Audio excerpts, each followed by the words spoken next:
Chapter 2: False Calm and Real Fear. The blackout hadn't even hit sunset, and already Los Angeles felt like it had exhaled and refused to inhale again.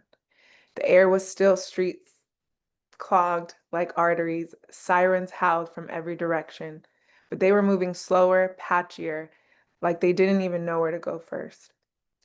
Remy Alvarez moved through the crowd like a blade through fabric. She didn't panic, she calculated. Her destination? Union Station. If trains weren't running, she'd at least use the side streets to start the long trek east towards Rancho Cucamonga. 50 miles. She'd walked farther in worse conditions. She slipped into a rhythm. Observe, navigate, keep your back to a wall when possible. She saw people standing in the lines outside convenience stores with cash in hand. She also saw the ones breaking the glass. It was the gray hour, that dangerous sliver of time when people are still pretending everything is normal, but the rules have already shifted. She tightened the straps on her pack.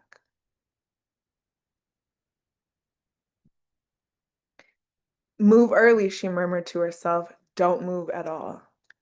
Meanwhile, Jazzy, 3 blocks away, Jaslyn Jazzy King was still wearing strappy heels, though they now looked less fashion week and more bad idea.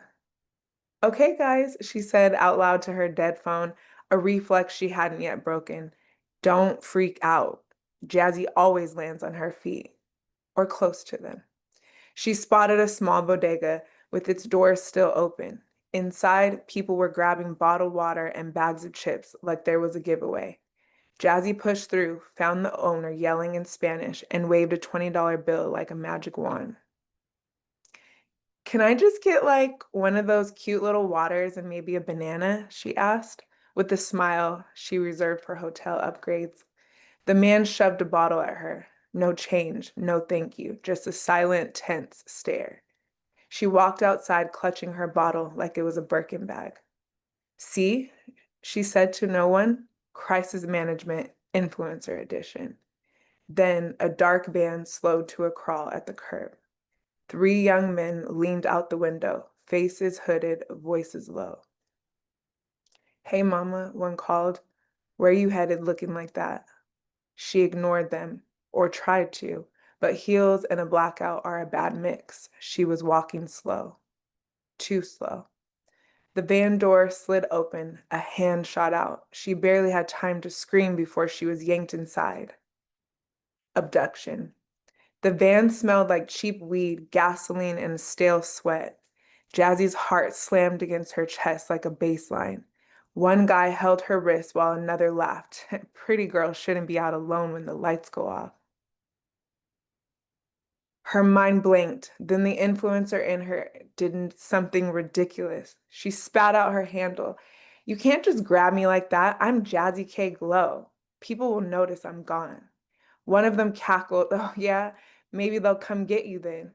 She kicked one in the shin, hard enough to make him swear.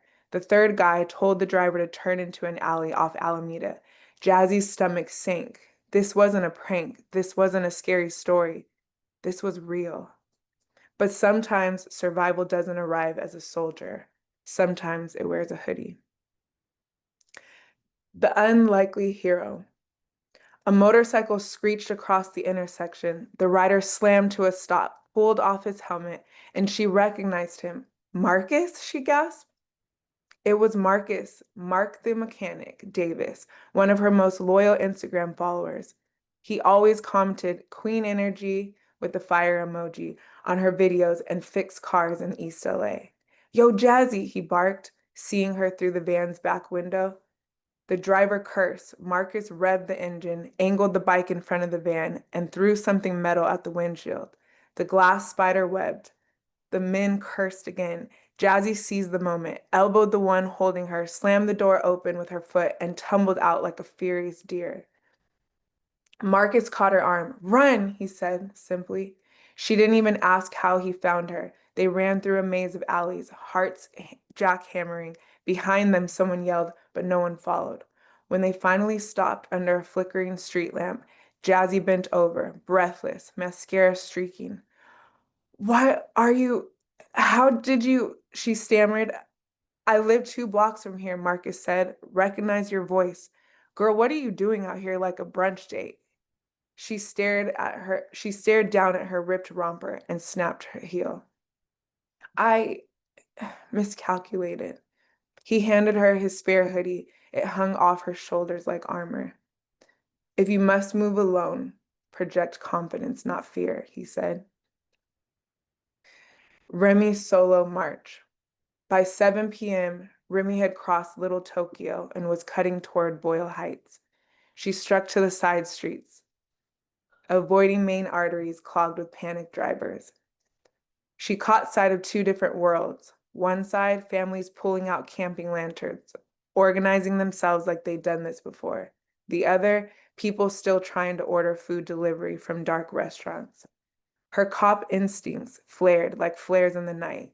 This wasn't going to be a back in 2 hours blackout. This was a systemic nightmare. She needed to get as far as she could before night fully claimed the city.